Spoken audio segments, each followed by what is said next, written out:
오늘의 헤드라인입니다. 하루 9시간 이상 자면 5에서 7시간 자는 사람보다 심혈관 질환이 걸릴 위험이 2배 이상 크다는 연구 결과가 나왔습니다. 뇌혈관 질환 발병률도 3배 이상 높아 적절한 수면 시간을 지키는 것이 중요하다고 연구팀은 설명했습니다. 대표적인 퇴행성 뇌질환으로 꼽히는 파킨슨병. 근본적인 치료법 개발을 위해 전 세계적으로 다양한 연구가 이뤄지고 있는데요. 과연 파킨슨병의 완치는 언제쯤 가능해질지 과학 본색에서 알아봅니다. 냉매 대신 냉난방기를 쓸 수 있는 친환경 흡착제가 개발됐습니다. 전기를 거의 쓰지 않고 프레온가스와 같은 오염물질도 배출하지 않아 기존 냉난방기의 단점을 보완할 수 있을 것으로 보입니다. 수능이 끝나면서 허탈감을 넘어 우울증을 느낀다는 학생이 늘고 있습니다. 심하면 극단적인 선택으로 이어질 수도 있는데요. 수능 후유증을 슬기롭게 극복하는 방법, 생강연구소에서 알아봅니다.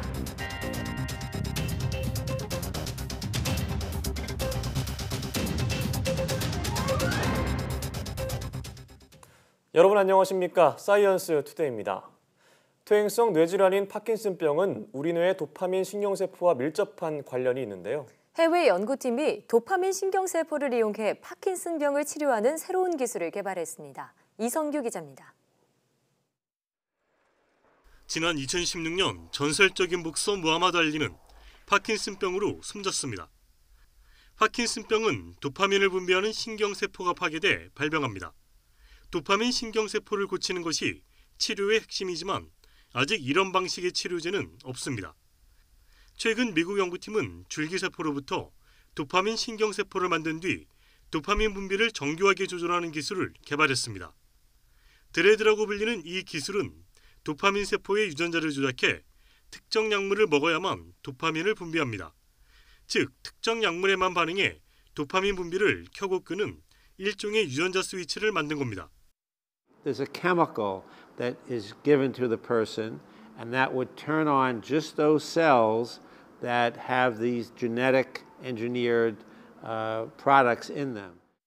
유전자를 조작한 도파민 신경세포 이외의 다른 세포들은 이 약물과 반응하지 않아 부작용이 없습니다. 또 도파민 분비를 조절할 수 있어 너무 많거나 적게 분비되는 것을 막을 수 있다는 설명입니다. 연구팀이 이렇게 만든 도파민 신경세포를 파킨슨병 생쥐에게 이식하고 특정 약물을 먹였더니 생쥐의 증상이 개선됐습니다. 전문가들은 현재 이 기술이 동물 실험 초기 단계에 있다면서 이르면 5년 후 인간에게 적용될 것으로 내다봤습니다. YTN 사이언스 이성규입니다. 하루에 9시간 이상 자는 사람은 하루에 5에서 7시간 자는 사람보다 심뇌혈관의 질환에 걸릴 위험이 크다는 조사 결과가 나왔습니다. 경희대병원 연구팀은 40에서 69살 2,470명을 2003년부터 2014년까지 추적 조사한 결과 이 같은 상관관계를 관찰했다고 밝혔습니다. 조사 결과를 보면 하루 수면 시간이 5시간에서 7시간인 사람과 비교했을 때 하루 수면 시간이 9시간 이상인 사람은 심혈관 질환에 걸릴 위험이 2.79배 높았습니다. 뇌혈관 질환에 걸릴 위험도 3.05배 높았습니다. 연구팀은 심뇌혈관 질환을 예방하기 위해 40대 이상이라면 하루 7시간 정도를 자는 것이 바람직하다고 말했습니다. 뇌의 염증 반응을 억제하고 나아가 손상된 기억력까지 개선할 수 있는 한방 물질이 개발됐습니다. 한국뇌연구원 등이 참여한 공동연구팀은 전통 한약인 육미지황탕에 녹용과 구기자 등을 넣어 만든 물질을 쥐에게 투약했더니 뇌세포의 염증 반응이 억제되고 손상된 기억력과 학습 능력이 돌아오는 것을 확인했다고 밝혔습니다. 연구진은 이 물질을 사람에게 적용하면 파킨슨병과 치매 등의 효과를 볼 수 있을 것이라며 이를 확인하기 위한 후속 연구를 진행하고 있다고 밝혔습니다. 기상예보를 보면 첫눈이 내린다고 하는데요. 그런데 제주 한라산 근처 오름에서는 성격 급한 봄꽃이 노을 속에 피어있는 장면이 카메라에 잡혔습니다. 함께 보시겠습니다.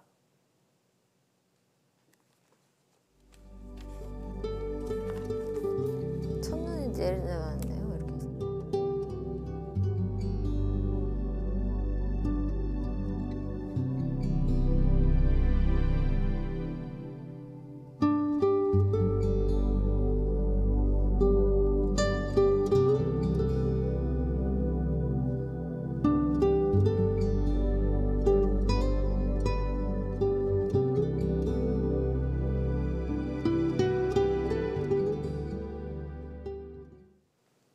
어제 서울 아침 기온이 처음으로 영하권으로 떨어졌습니다. 앞으로는 기온이 더 낮아지면서 겨울 추위가 일찍 찾아오겠는데요. 특히 오늘 밤에는 곳곳에 첫눈이 내린다고 합니다. 김진두 기자가 보도합니다. 아직 11월 하순이지만 겨울이 일찍 시작됐습니다. 본격적인 추위가 찾아온 겁니다. 저녁 기온이 영하 8도, 서울은 올가을 들어 처음으로 영하권으로 떨어졌고 갈수록 더 추워질 것으로 보입니다. 찬 공기가 밀려오며 날씨가 갑자기 추워졌는데 약간의 시간을 두고 2차 한기에 남아가 있겠습니다. 예년보다 영하권 추위가 일찍 시작되는 것입니다. 0도까지 떨어졌던 서울 기온은 주 후반 영하 3도까지 곤두박질할 것으로 보입니다. 추위와 함께 중부 내륙 곳곳에 첫눈이 내릴 가능성도 큽니다. 기상청은 절기소설을 하루 앞둔 오늘 전국에 비가 내리다 밤부터 비가 눈으로 바뀔 것으로 보인다고 전망했습니다. 서울에도 눈이 내린다면 예년과 같은 날에 내리는 첫눈입니다. 특히 눈이 내리고 기온이 영하권으로 떨어지면서 늦은 퇴근길과 이튿날 출근길에는 빙판길로 인한 교통 불편이 우려됩니다. YTN 김진우입니다. 인도네시아의 한 국립공원 앞바다에서 향유고래 한 마리가 죽은 채 발견됐는데요. 고래 배 안에서 엄청난 플라스틱 쓰레기가 나오면서 충격을 주고 있습니다. 화면 보시죠. 죽은 향유고래가 발견된 곳은 와카토비 국립공원의 카포타 섬 근처. 암초가 넓게 펼쳐져 있고 고래와 가오리 같은 다양한 수중생물이 많아서 다이버들에게 인기가 최고인 곳입니다. 하지만 몸길이 9.5m의 고래배 속에서는 플라스틱 쓰레기만 6kg 가까이 나왔습니다. 플라스틱 컵만 무려 115개, 플라스틱 병과 가방, 샌들, 마대자루까지 1000점이 넘는 쓰레기로 가득 차 있었습니다. 이 고래가 죽은 이유는 정확히 확인되지 않았다고 하지만 뱃속을 보니 짐작이 가는 듯합니다. 지난 6월엔 태국에서도 죽은 둥근머리 돌고래 뱃속에서 80여 점의 플라스틱 쓰레기가 나와 화제가 된 적이 있는데요. 플라스틱 쓰레기 문제, 보통 심각한 문제가 아닌 것 같습니다.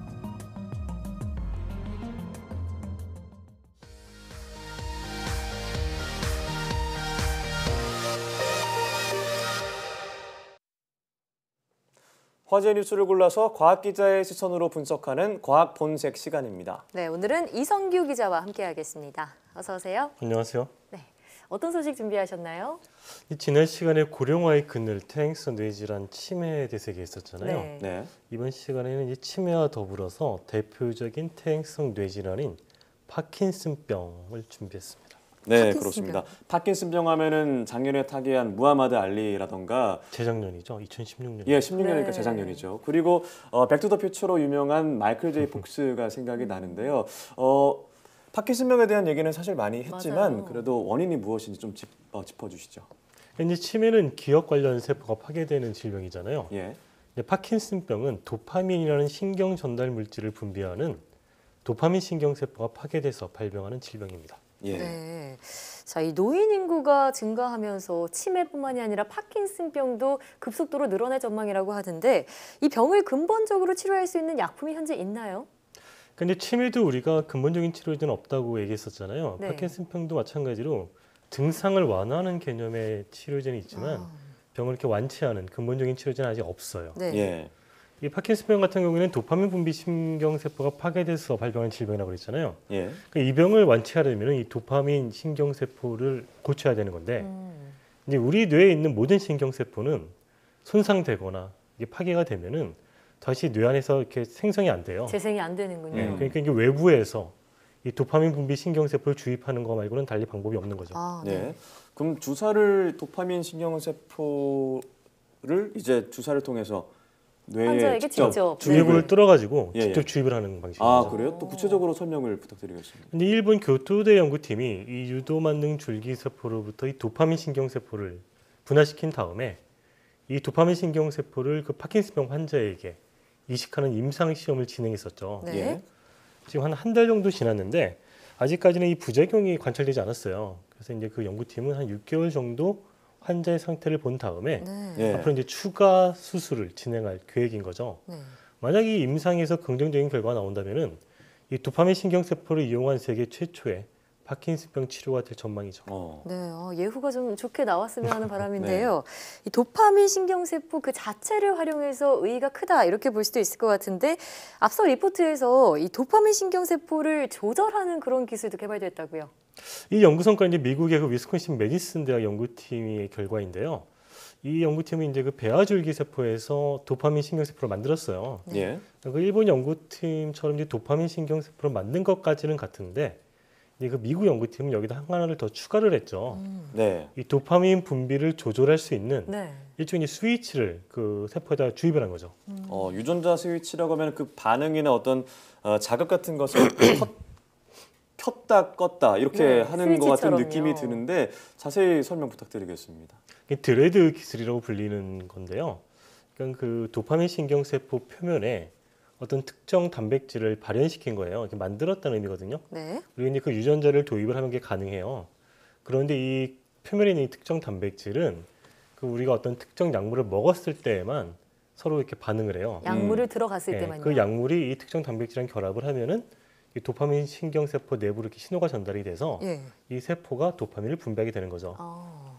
약물을 복용했을 때만 이 도파민을 분비하도록 도파민 신경세포를 만들었다 이렇게 볼 수가 있습니다. 네. 예. 그러니까 약을 먹으면 스위치를 껐다 켜는 것처럼 그렇죠. 도파민을 분비해낼 수 있다 이런 의미인 것 같은데요. 현재 상용화 연구가 어디까지 진행이 됐나요? 근데 미국 연구팀이 현재 생지 실험 단계까지 성공을 했고요. 네. 이제 한 5년 정도 지나면은 인체 임상 시험이 가능할 것으로 전망이 되고 있습니다. 네, 5년 자, 정도요. 정말 파킨슨병의 근본적인 치료 방법이 될 수 있을 것 같은데 앞으로 결과를 지켜보도록 하겠습니다. 자, 다음은 어떤 소식인가요? 철새 도래지에서 조류 인플루엔자 AI가 검출됐다 이런 뉴스 종종 나오고 있죠. 네. 이제 조류 인플루엔자 우리가 AI라고 줄여서 얘기하잖아요. AI, 아비안 네. 인플루엔자 그래가지고 예. 이제 이 조류 인플루엔자는 이 오리나 닭 이런 조류에 특별히 감염되는 독감을 말을 하는 거죠. 이런 독감을 감염시키는 바이러스를 우리가 조류 인플루엔자 바이러스라고 부르죠. 네. 네. 그 뉴스를 보면은 철새 도래지 가운데에서 최근에 이제 이런 게 많이 발견이 됐거든요. 그래서 그 전북 군산, 금강호와 충남 서천, 봉선 저수지에서 조류 인플루엔자가 검출이 됐고 네. 이 금강호 같은 경우에는 H5N형 조류 인플루엔자 바이러스가 봉선 저수지에서는 H5N9형 조류 인플루엔자 바이러스가 검출이 됐죠. 그런가 하면 지난주 제주도 하도리 철새 도래지에서는 H7N7형 조류 인플루엔자 바이러스가 발견이 됐었죠. 네. 사실 지금 말씀하신 내용들이 저희야 뉴스를 전달해 드리는 게 좀 익숙한 표현인데 네. H5N3 이런 표현들이 사실 시청자분들에게 좀 암호 같다 이렇게 여겨질 수도 있을 것 같아요. 맞아요. 어떤 의미를 갖고 있나요? H하고 N은 모두 이 그 조류 인플루엔자 바이러스가 예. 가지고 있는 특정 단백질을 말하거든요. H는 이제 헤마글루티닌, N은 누라미데이라는 단백질인데 네. 이 H 같은 경우에는 이 바이러스가 그 세포에 감염할 때 굉장히 중요한 역할을 하고 N은 이 세포를 깨고 나올 때 중요한 역할을 하거든요. 네. 근데 이제 이 H의 가지수가 한 14개 정도 되고 그다음에 N의 가지수가 한 11개 정도 되거든요. 그래서 요거를 조합을 시키면은 14 곱하기 11인가요? 아마 그렇게 나오거든요. 18개 정도 예, 되는군요, 예. H가. 네. 그래서 이 그 인플루엔자 바이러스는 네. H와 N이 어떤 것이냐에 따라서 그 A형이 결정이 되는 거예요. 그렇군요. 네. 황보혜경 앵커가 말한 대로 암호는 아닌 걸로. 네, 알겠습니다. 네. 자, 또 한 가지 궁금한 것이 이제 고병원성 그리고 저병원성 여부인데 이 두 가지는 어떤 차이점이 있나요? 그럼 고병원성은 우리가 말 그대로 병원성이 높다는 뜻이잖아요. 네. 예. 그러니까 전염도 잘 되고 이렇게 폐사율도 높다. 그래서 이 가축 전염병 예방법에 보면은 1급 그런 질병으로 속해 있죠. 이 고병원성 같은 경우에는. 예. 더 위험하다는 얘기죠. 한마디로 더 위험하다는 얘기인데 그래서 이제 고병원성 같은 경우에는 원래는 이게 조류 인플루엔자이니까 조류에만 감염이 되는 건데 간혹 사람한테 감염되는 경우도 있어요. 네, 방금 일종 가축 전염병에 해당이 되기 때문에 고위험성인 경우에는 이 고병원성인 경우에는 상대적으로 위험할 수 있다라고 하셨는데 인체 감염될 우려 어느 정도나 될 수 있을까요? 그러니까 이제 결론부터 말씀드리면은 지금까지 그 고병원성 조류 인플루엔자가 국내에서는 인체 감염된 사례는 없어요. 네. 네. 근데 중국에서 그런 사례가 있었는데 중국에서는요. 예, 그 H5N형이랑 H5NA형 이 고병원성 조류 인플루엔자 같은 경우에는 우리나라에서는 인체 감염 사례가 없고요. 그 다음에 이 H5N6형이라고 2014년 중국에서 이렇게 유행을 한 애가 있어요. 네. 이게 이제 중국에서 당시 한 15명 정도가 감염이 돼서 네. 한 9명 정도가 사망을 했었죠. 예. 근데 이 고병원성 조류 인플루엔자도 국내에서는 인체 감염 사례가 없습니다. 사례는 없지만 어쨌든 고병원성의 경우에 사람이 감염될 수 있다는 말씀이시죠? 그럼 위험이 높다는 거죠. 이 위험이 네. 있다. 네. 정말 흔치는 않은 건데 이제 조류가 걸리는 독감이 따로 있고 인간이 걸리는 독감이 따로 있다는 말씀이신 거죠. 그렇죠. 그러니까 이제 사람 같은 경우에는 우리가 이제 이 독감 대유행의 역사를 보면은 네. 네. 크게 하면 서너 가지 크게 유행한 적이 있어요. 대부분 이제 H1이나 H3 이런 독감 발생 유행을 했었는데 1918년 이제 전 세계적으로 한 5천만 명의 목숨을 앗아간 것으로 알려진 스페인 독감은 H1N1이었고요. 1968년 홍콩 독감 같은 경우에는 H3N2. 2009년 신종플루라고 불리는 애 있었잖아요. 네. 네. 신종플루 역시 그 스페인 독감과 같은 H1N1이었습니다. 네, 자 이맘때면 되면은 사실 조류 인플루엔자 때문에 농장주뿐만 아니라 일반인들도 관심이 참 높은데 네. 철새 도래지나 가금 농장주에 좀 방문할 때는 좀 자제하는 것들 또 개인 위생 관리 이런 데 좀 철저히 해야겠다는 생각이 듭니다. 오늘 말씀 잘 들었습니다. 네, 고맙습니다.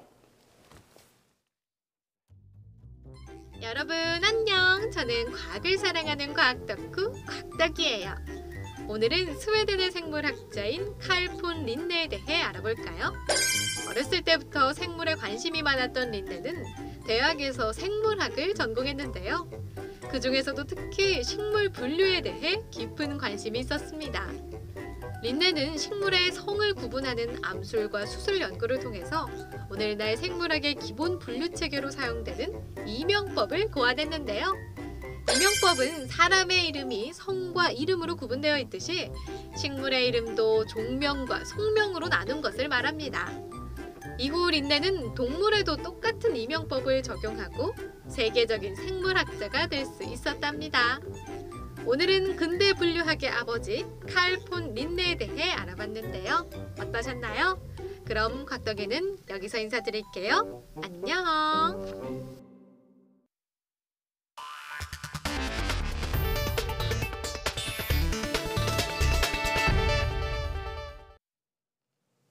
연탄가스로 백금 촉매의 성능을 높이는 기술이 개발됐습니다.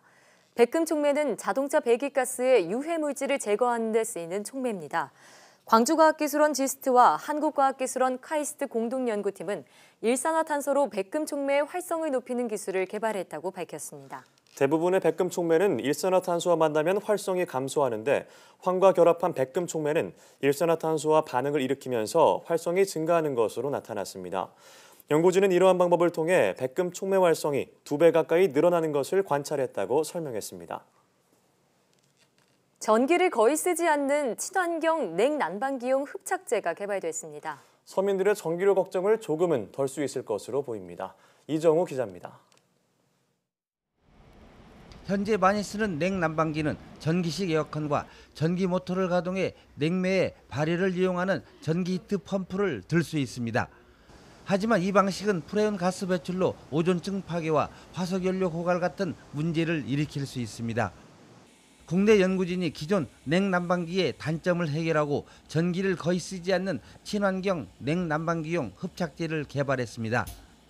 지르코늄 물질을 사용한 다공속 금속 유기 골격체로서 지르코늄계 양이온과 방향족 카르복실산 음이온을 결합시켜서 3차원 근육구조를 이루는 구멍이 많은 새로운 물질을 만들었습니다. 물이 수증기로 증발할 때 주변의 열을 빼앗아 냉방이 되고 반대로 수분이 응축될 때 열을 방출해 난방하는 원리입니다. 전기 없이 천연 냉매인 물과 흡착제, 지역 난방열, 태양열 또는 산업용 폐열 등 재생 열원 등으로 냉난방기를 가동할 수 있습니다. 수분 흡착력이 높고 흡착 용량을 2배 이상 늘린 데다 섭씨 70도 저온에서도 흡착제 재생이 가능합니다.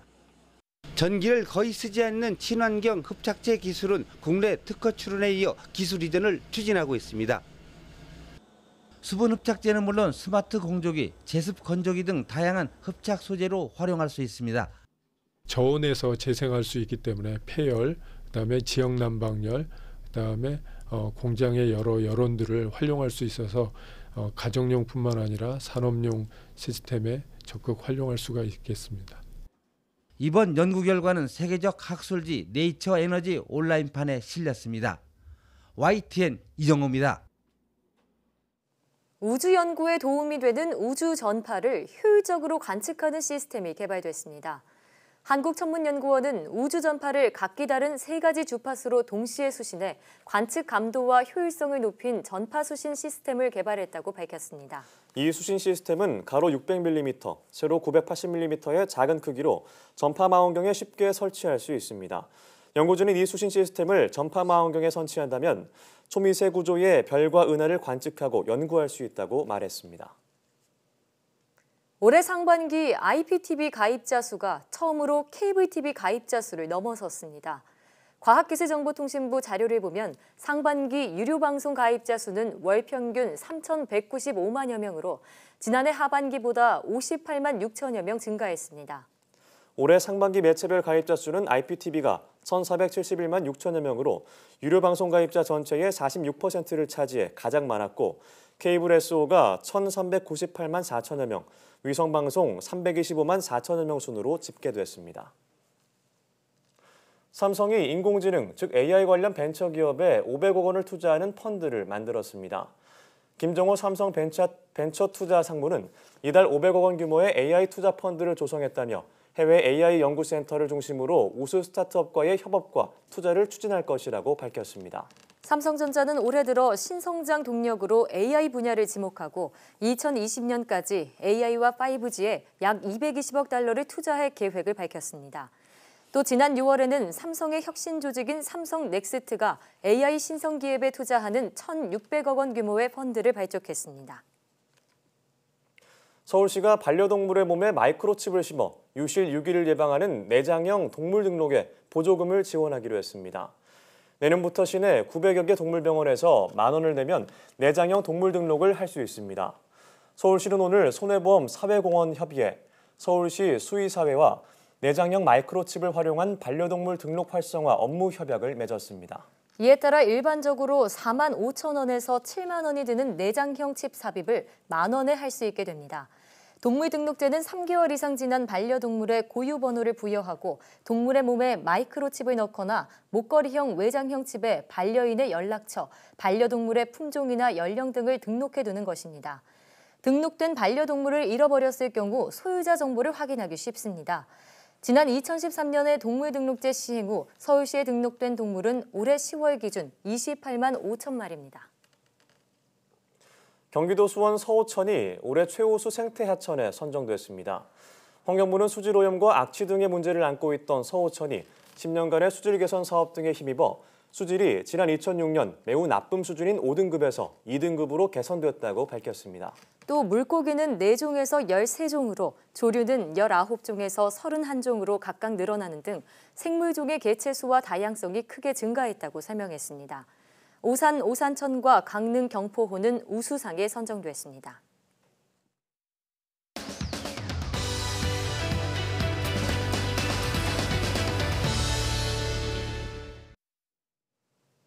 수능이 끝난 지 벌써 며칠이 흘렀습니다. 압박감 속에 살던 수험생들은 수능이 끝나면 해방감과 함께 묘한 허탈감을 느낀다던데요. 네, 심각해지면 우울증이나 극단적인 상황까지 초래할 수 있기 때문에 주의가 필요합니다. 오늘 생각연구소에서는 수능 후유증에 대해서 알아보겠습니다. 연세대학교 심리학과 이동기 교수와 함께합니다. 안녕하세요. 어서 오세요. 네, 안녕하세요. 네, 그렇습니다. 지난주에 이제 수능 본 수험생들에게 일단 수고했다는 말을 좀 전하고 싶습니다. 고생했어요, 진짜. 네, 그렇습니다. 저도 이제 수능을 봤지만 굉장히 허탈하잖아요. 아, 내가 이 몇 시간을 하려고 학창 시절을 보냈나 이런 생각이 들고 뭔가 좀 허무하고 압박감 같은 게 생기는데 네. 이런 것들이 수능 후유증인가요? 그렇죠. 이게 수능 후유증이 지금 말씀하신 건데요. 특히 수능 끝난 다음에 찾아오는 허탈감, 이게 되게 중요한 증상 중에 하나고요. 네. 심한 경우는 우울증이나 극단적인 선택으로 이어질 수 있기 때문에 관심이 필요한 부분입니다. 네. 근데 이게 수능 성적의 결과와는 상관이 없다고 해요. 그러니까 누구한테나 찾아올 수 있다는 네. 얘기이고요. 사실 모든 게 끝났다 이렇게 생각하면 어떻습니까? 이게 좋기도 하지만 또 한편으로는 되게 상실감이나 허탈한 느낌 같은 게 생기잖아요. 갑작스러운 어떤 생활상의 어떤 리듬도 변화가 될 수가 있겠고요. 문제는 이걸 제대로 잘 다스릴 수 있느냐 없느냐, 네. 이게 이제 관건이 될 것 같습니다. 그러니까 정말 학창 시절 12년간의 공부를 수능을 하루에 다 네, 끝난다고 쏟아내는 하니까 거잖아요. 긴장감이 얼마나 심하겠습니까? 맞습니다. 네. 그 긴장감이 탁 풀리면서 정말 몸과 마음이 지칠 것 같은데 이 수능 후유증 구체적인 증상으로는 어떤 것들이 있을까요? 여러 가지 많은 신체적인 증상들이 있는데요. 가장 많이 얘기하는 것 중에 하나가 이제 두통, 그다음에 불면을 호소하는 학생들도 꽤 많고요. 또 때로는 반대로 수면 과다 증상을 보일 수도 있습니다. 더 오래 자는 거예요? 네, 양쪽으로 나타날 수 있습니다. 그리고 초조하다고 호소하는 경우도 있고요. 특히 이제 폭식하는 경우가 생겨서 소화불량으로 이어지는 그런 경우도 보고되고 있고요. 심장이 평소보다 더 빨리 뛴다는 그런 얘기를 하는 학생들도 있고, 또 여학생 같은 경우 생리불순이나 또 때에 따라서는 이제 남녀 공용인 어떤 쉽게 짜증 난다, 화가 난다 이런 반응들 이게 많이 있습니다. 사실 몸의 어떤 면역력이나 저항력 같은 것도 많이 약화될 수가 있고요. 정서적인 그런 공허감 이런 것들이 이제 생기는데 문제는 이게 성적이 잘 안 나왔을 때, 특히 자기 기대대로 안 나왔을 때 이때가 더 절망감과 결합되니까 훨씬 더 힘들 수가 있겠죠. 네, 그렇습니다. 몸과 마음 그리고 상황 자체가 급변하기 때문에 스트레스가 표출되는 것 같은데요. 자, 그럼 이 수능 후유증에 나타나는 어떤 구체적인 원인은 무엇일까요? 뭐 다양한 원인이 있을 것 같은데요. 사실 이제 그 학생들 얘기 들어보면 부모님한테 미안하다 이런 얘기하는 학생들 되게 많아요. 울고 이런 학생들도 많은데요. 성적이 좀 안 나왔을 때. 그렇죠. 이게 말씀하신 것처럼 초등학교부터 고등학교까지 12년 동안 이것만 바라보고 달려왔는데 막상 이게 딱 끝나가면 어떻습니까? 뭔가 다 풀어져 버리는 그런 느낌이 들잖아요. 수능 자체, 목표 자체가 상실된 것 같은 그런 느낌. 그래서 어떤 학생들이 이렇게 얘기하더라고요. 차라리 수능 전에 목표가 있을 때가 훨씬 나았다. 그때가 차라리 나았다. 네, 그렇게 얘기를 하는데요. 만약에 완벽주의적인 성향을 갖고 있는 아이라면 이게 훨씬 더 심합니다. 자기가 뭔가 제대로 다 못하지 않았나 이런 생각이 들기도 하고요. 그다음에 이제 자기가 노력한 것보다 성적이 저조할 때 이때는 주위를 자꾸 살펴보게 돼요. 주위의 어떤 그 기대감 이런 것도 수능 후유증의 하나의 원인이 될 수도 있습니다. 네, 사실 저도 떠올려 보면은 수능 날을 바라보면서 빨리 끝났으면 좋겠다고 달려왔는데 막상 끝나고 나니까 진짜 허탈하고 집에서 막 울고 그랬었거든요. 그렇어요? 네. 자, 이런 수능 후유증 극복하기 위해서 어떻게 해야 할까요? 아마 가장 첫 번째 생각할 게 이 생활 리듬을 되찾는 게 되게 중요한 것 같아요. 사실 많은 사람들이 시험 끝났으니까 그동안 잠 못 잔 거 충분히 자야 되겠다 이렇게 생각을 하거든요. 그래서 이제 어떤 학생들 같은 경우는 아예 그냥 하루에 한 12시간 이상씩 잠을 자는 거예요. 12시간 이상씩. 그럼 잠 못 놓고 그냥 잠만 자는 물론 그렇게 자면 좋을 것 같은데 사실 그렇게 하면 밤낮이 반대로 바뀌게 되잖아요. 그러니까 이게 리듬 자체가 완전히 무너지게 될 수가 있습니다. 그래서 오히려 지나치게 많은 휴식보다는 사실 생활 리듬을 유지하는 게 중요한데 그러려면은 하루 8시간 이상 자는 건 좋지 않죠. 어떤 연구처럼 9시간 이상 자면 심혈관계에 문제가 생긴다고 하잖아요. 앞서 나왔죠. 그러니까 보통 7시간 정도로 규칙적으로 자는 게 중요하고 아침밥 같은 거는 거르지 않는 게 좋습니다. 건강을 유지하기 위해서. 그리고 하루 30분 이상 운동이나 산책 같은 걸 하는 것도 도움이 되고요. 평상시에는 그동안 교과서를 중심으로 공부했을 거 아니에요. 그러니까 지금은 읽고 싶은 책 같은 걸 읽는다든지 뭔가 다변화를 하는 것도 한 가지 방법일 수가 있습니다. 두 번째로는 이게 이제 수능이 끝났다고 모든 공부가 끝나는 거 아니잖아요. 네, 맞습니다. 이제 시작이죠. 그렇죠. 이제 시작이죠. 그렇죠. 그래서 이제 수능 자체가 인생의 전부라고 지금까지 달려왔지만 사실 그 이상의 어떤 다른 인생이 기다리고 있기 때문에 새로운 목표를 설정할 수 있도록 주변에서 도와주는 게 중요합니다. 주변에서요. 네, 앞으로 이제 어떤 쪽으로 전공을 정하면 좋을지 목표. 생각해보고 생각도 해보고 또 자료도 찾아보고 이런 시간이 좋을 것 같고요. 그다음에 이제 이때 가장 중요한 건 부모님과 자녀의 그 관계입니다. 사실 부모님과 자녀 관계가 보다 이해하고 포용하고 이런 쪽으로 가게 되면 이 수능 후유증이 훨씬 감소할 수 있거든요. 근데 이때 부모님 중에 어떤 분들이 있냐면 기대한 성적이 안 나오게 됐을 때 책망하거나 그러게 공부를 더 열심히 했어야지 잔소리를 하는 분이 있어요. 답답하고요. 네, 그렇게 되면 상당히 학생들 같은 경우는 기가 죽고 위축될 가능성이 되게 많거든요. 그러니까 이렇게 말씀하시는 게 좋겠습니다. 그동안 정말 수고했다 이렇게 말씀하시고 그다음에 너 있는 모습 그대로 아빠 엄마는 너를 사랑하고 소중하게 생각해. 이런 메시지를 전달하는 게 대단히 중요할 것 같습니다. 뭐 가족끼리 단합대회를 한다든지 뭔가 이벤트를 한다든지 이런 것도 도움이 되겠죠. 가족끼리 좀 여행을 떠나는 것도 괜찮을 것 같아요. 네, 그렇습니다. 네, 그렇습니다. 사실 이제 수험생 입장에서는 수능이라는 큰 산, 큰 문턱을 하나 넘은 거잖아요. 하지만 이제 입시도 그렇고 또 남자 같은 경우에는 군대, 그 이후에는 취업, 그리고 결혼, 인생에는 여러 가지 문턱이 있는데 사실 이 문턱에서 앞에서 좌절하면 허탈하고 무력감에 빠지잖아요. 사실 수험생뿐만 아니라 일반인도 마찬가지인 것 같아요. 어떤 사례들이 있을까요? 네, 실제로 이렇게 두 가지 정도 얘기할 수 있겠는데요. 지금 말씀하신 것처럼 정말 열심히 노력했는데 막상 그 결과가 실패로 끝났을 때 오는 그 좌절감 또는 절망감 이렇게 느끼는 그런 사례가 있을 수 있고요. 또 어떤 경우는 막상 목표는 그럭저럭 달성을 했는데 오히려 목표가 딱 끝나고 나면 허탈해지고 우울해지는 그런 경우도 있다고 하네요. 네, 정반대의 사례네요. 네, 사실 그 전자 같은 경우는 요즘 많이 얘기되는 것 중에 하나가 사실 취업 대란 같은 게 문제가 되죠. 정말 취업 지원서 내고 마음 졸이고 그렇게 많이 했는데 막상 오라는 데가 없고 그럼 어떻습니까? 이게 낙방했을 때 계속 실패하게 됐을 때 그 좌절감은 겪어보지 않은 사람은 잘 모를 겁니다. 반복적인 실패를 했을 때 문제가 되는 거는 그렇게 되면 개인의 자기 효능감이 확 떨어지게 되는 거예요. 그러니까 나는 할 수 있어 이런 느낌이 아니고 나는 뭘 해도 안 되는구나 이런 자기 패배감이나 또는 학습된 무력감 같은 게 생기게 되면 막상 나중에 좋은 기회가 오더라도 그걸 접근해서 이렇게 하기보다는 회피할 가능성이 많아지니까 결과는 더 안 좋아지는 악순환 같은 게 계속 반복될 수도 있습니다. 네, 그러니까 실패가 계속되다 보니까 이게 좀 허탈해지고 그러다 보면 자존감이 좀 낮아질 수 있다 이런 말씀이신데요. 그런데 목표를 달성하고도 허탈감을 느낄 수 있다고요? 그러니까 우리 생각에는 목표를 달성하면 기쁘고 훨씬 너무 좋을 것 행복할 것 같은데, 같은데. 그렇죠? 네, 그런데 이제 목표가 달성이 됐다고 하더라도 소위 성공 후에 우울증을 경험하는 분들이 있어요. 그러니까 예를 들어서 만약에 1년 동안 어떤 프로젝트를 기업에서 했어요. 밤낮을 가리지 않고 열심히 해서 딱 완성했어요. 막상 딱 출품을 딱 하고 나면 어떻습니까? 막상 했는데 뭔가 허탈한 느낌이 드는 거예요. 아니면 또 어떤 분들은 왜 그 임원이 될 때까지 하나하나 자리를 밟아서 승진하고 해서 임원이 딱 됐어요. 성공 딱 했는데 막상 여기가 끝인가 이런 생각이 들면서 갑자기 우울해지는 그런 경우가 있다고 하네요. 실제로 보면 이게 이제 목표를 달성하고 나서는 자기가 그 전까지는 몸이 아플 그럴 시간도 없었는데 그다음부터 갑자기 여기저기 아프기 시작하고 기분도 가라앉고 이렇게 되는데 실제 연예인들을 보면은 되게 최고까지 올라간 그런 연예인들도 방송이나 얘기를 들어보면 막상 그렇게 유명해진 다음에 오히려 기분이 더 가라앉았다 이렇게 보고하는 경우가 있습니다. 그러면 그런 분들 같은 경우에는 또 다른 더 높은 목표를 세워야지 좋은 건가요? 인생에 다양한 목표가 있을 수가 있겠죠. 그동안 한 가지만 갖고 달려왔다면 조금 더 목표를 다양화하고 주변을 돌아보는 게 필요할 것 같습니다. 사실 이게 모두 다 마음가짐에 달려 있는 것 같아요. 이걸 어느 높은 기준에 맞추면 항상 내가 부족한 것 같고 기준을 낮추면은 좀 만족하면서 살 수 있을 것 같은데 이게 심리 조절과 관련이 있는 것 같습니다. 어떻게 하면 될까요? 그렇죠. 그렇게 할 수 있으면 되게 좋은데 최근에 이제 그 마음 챙김 훈련이라고 하는 명상법이 심리학에서 상당히 많이 각광을 받고 있습니다. 마음 챙김이라는 게 마인드풀니스라고 하는 영어의 번역인데요.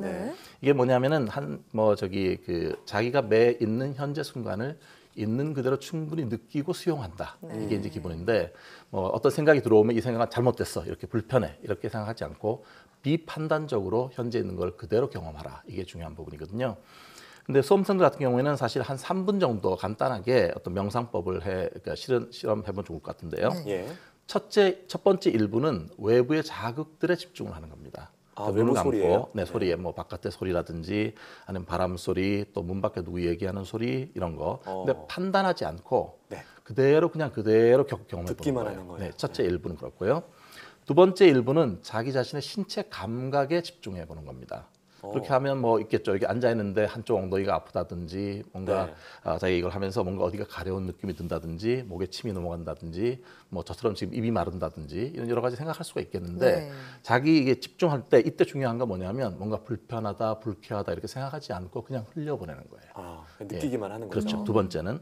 세 번째 마지막 1부는 자신의 호흡에 집중을 하는 겁니다. 지금 들숨이 어떻고 날숨이 어떻게 나가고 그때 내 배가 조금씩 부풀었다가 가라앉았다 이렇게 자기 호흡에 집중을 하면서 마음의 평온을 유지하는 거죠. 3분 정도 이렇게 하면 훨씬 더 편안해진 그런 경험을 할 수가 있습니다. 특히 감정이 상당히 격앙됐을 때는 이런 명상법을 하게 되면 내 화가 어디서 시작해서 어디로 진행돼서 뭐 때문에 화가 났고 이렇게 지나가잖아요. 어디로 소멸되어 가고 이런 과정을 지켜볼 수가 있게 됩니다. 그렇게 되면 훨씬 더 자기 주의적인 측면에서 자기 조절이 시작이 되는 거거든요. 있는 그대로 경험하라. 판단하지 않고. 이게 중요한 키워드입니다. 정말 올해 수능이 불수능이라고 했잖아요. 너무 어려워가지고 하루하루 참 힘들다는 수험생들이 많을 텐데 가족들의 공감도 중요하지만 본인 스스로가 자기 마음을 잘 다스리려는 그런 노력이 있어야 할 것 같습니다. 네, 지금까지 생각연구소 연세대학교 심리학과 이동기 교수와 함께했습니다.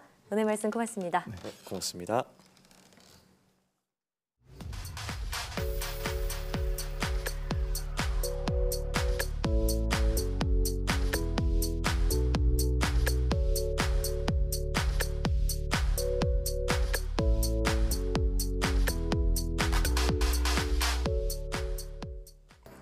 오늘 과학 본색 시간에는 조류 인플루엔자에 대해 전해드렸는데요. 네, AI 바이러스 속도가 빠른 이유는 감염된 조류 분변 1g에는 10만에서 100만 마리가 감염될 수 있는 양의 바이러스가 들어있기 때문입니다. 이 분변은 사람의 옷이나 신발에 묻어 쉽게 전파된다고 하는데요. 네, 겨울철에 발생한 AI 바이러스는 평균 3개월 정도 이어지는데요.